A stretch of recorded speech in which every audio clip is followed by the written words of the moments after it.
All right, welcome everyone to another deep dive.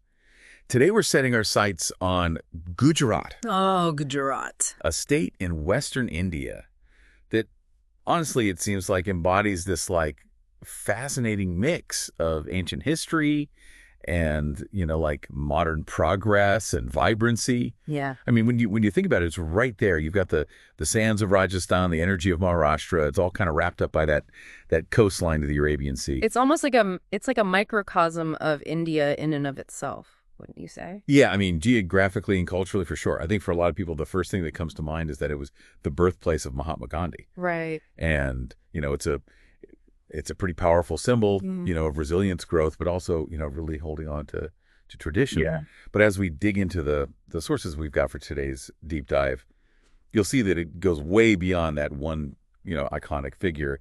I mean, you've got these ancient archaeological sites, stunning architecture festivals that are just like exploding with color and energy. Yeah, they really do draw attention from, all around the world. They're quite spectacular. Absolutely.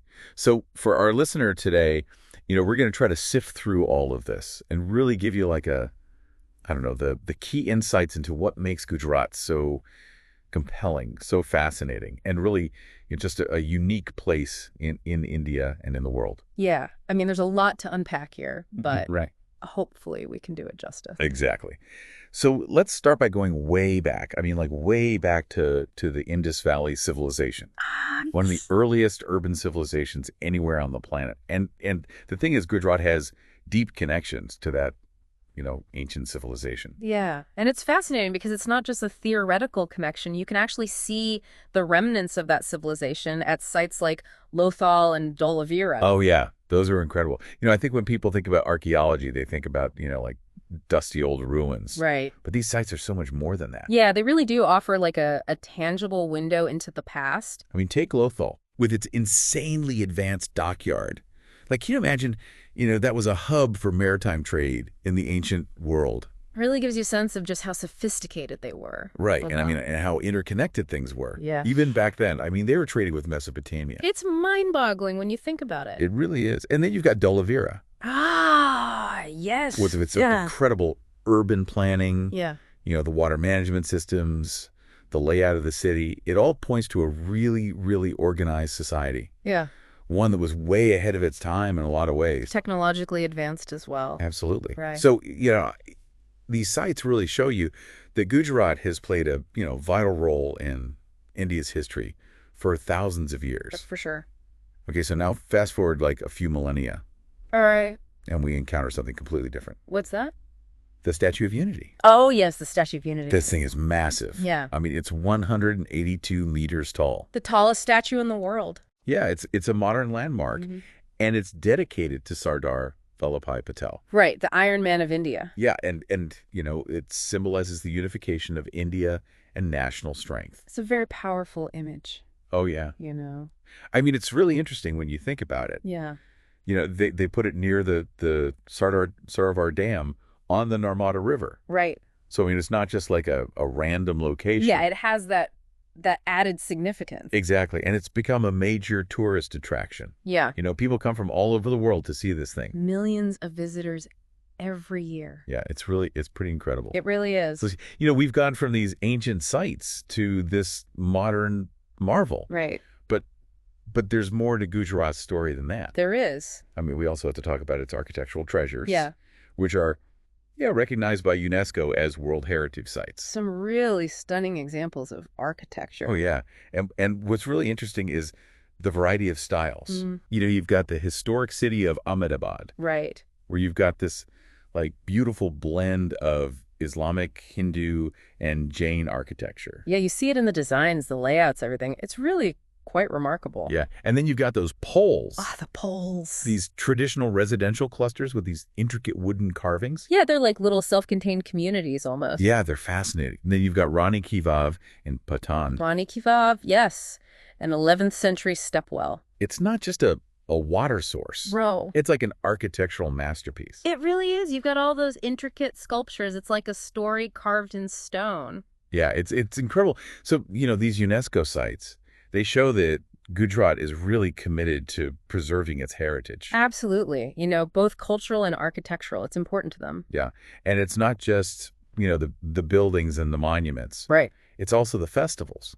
Ah, yes. I mean, you can't talk about Gujarat without talking about its vibrant festivals. No, no, no, you can't. They're such an integral part of the culture. So let's start with Navratri, All right. which is this 9-night festival dedicated to goddess Durga. But it's so much more than just a religious festival. Oh, yeah. I was reading about it, and it's like the entire state comes alive. Yeah, it's incredible. With music and dance and color. I mean, it's just this incredible explosion of energy. Yeah, you've got Garba and Danita Ross, these traditional folk dances. Right. And everyone is participating. It's not just like, performers on a stage. Yeah, it's a very communal experience. Everyone comes together to celebrate. Yeah, and I've seen videos, and it just looks like so much fun. It is. It really is. It's very high energy. And then you've got Uttarayan. Uttarayan, yes. The kite flying festival. Yeah, yes, in January. I mean, the skies are just filled with these vibrant kites. Yeah, all shapes and sizes. It's pretty amazing. It is. And again, it's something that brings people together. The families, friends, everyone gets involved. Yeah, it sounds like a really special tradition. It is. It's very unique to Gujarat. Okay, so now all this talk of festivals and color and energy, it's making me think about food. Ah, yes, the food. And Gujarati cuisine. It's known for its unique blend of sweet, salty, and spicy flavors. Yeah, it's like this perfect balance of all those different tastes. Right. And I've heard so much about Dhokla. Oh, Dhokla. Yes. That light and spongy steamed cake. Yeah, it's a very popular snack, not just in Gujarat. It's all over India. Really? Yeah, people love it. And then Thepla. Thepla, yes. That spiced flatbread made with fenugreek. Yeah, usually eaten with some pickle. Delicious. Yeah, it sounds good. And then, of course, you have the traditional Gujarati thali. Ah, yes, the thali. Tell me about that. Oh, it's a feast. I mean, you've got a variety of dals. You've got different sabzis, different types of rotis, and then the sweets, like jalebi and basundi. Yeah, it's a whole experience. It's a culinary journey. Okay, now, after all that amazing food, maybe we need to take a walk in nature. Right. Because Gujarat also has some incredible landscapes. Oh, it does. I mean, you've got the great Rann of Kutch. Ah, yes, the Rann of Kutch, a vast salt desert. It's like this otherworldly vista. I mean, the pictures I've seen are just incredible. Yeah, it's a very unique landscape. And then they have the Rann Utsav every year. Right, from November to February. Yeah.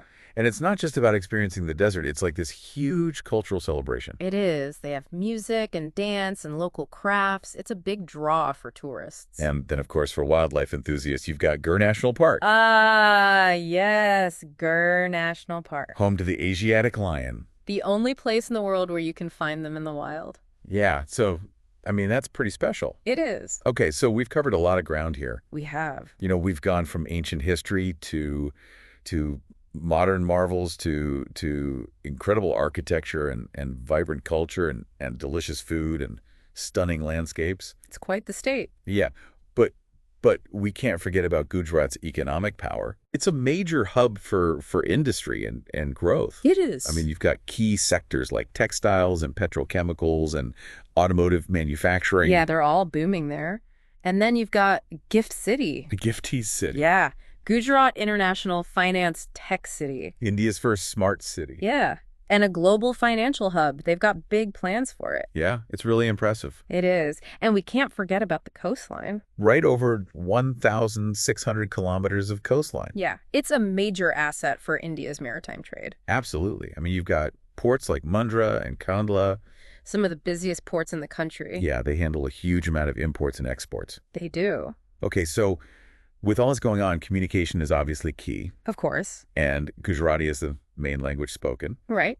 But Hindi and English are also widely used. Yeah, especially in the cities and in business settings. So, that makes it easier for people from all over India and the world to connect and do business there. It does. It's a very accessible state in that regard. Now, of course, progress isn't without its challenges. Right. And Gujarat is facing some ongoing issues. Yeah, like water scarcity. And the need for sustainable development. Those are big ones. But the good thing is that the government seems to be really focused on these issues. No, they're investing in renewable energy. And water conservation initiatives. Yeah. They're trying to position Gujarat as a leader in clean energy solutions. So that's really positive. It is. So as we wrap up this deep dive, Yeah. I think it's clear that Gujarat is a place of contrasts. Yeah, it's ancient and modern. It's traditional and innovative. It's got a rich history, but it's also looking towards the future. Exactly. And it's all wrapped up in this vibrant and dynamic culture. It really is a fascinating place. Yeah. So I mean, we've touched on so much today. Yeah. From those incredible archaeological sites to the Statue of Unity, And festivals, the food. the landscapes, the economic power. I mean, it's a lot to take in. It is. But hopefully our listeners have gotten a good sense of what makes Gujarat such a unique and compelling place. Yeah, I hope so. So here's a final thought for our listeners. Okay. With such a rich heritage and such a drive towards progress, how does Gujarat manage that balance? Yeah. How do they honor the past while embracing the future? It's a question that a lot of places are grappling with. Yeah, it's not just a Gujarat issue. No, it's a global one. But I think Gujarat's story offers us some really interesting insights into how we can try to navigate that balance. Yeah, definitely food for thought. Absolutely. So thanks for joining us on this deep dive into Gujarat. It's been a pleasure. And we'll see you next time. See you then.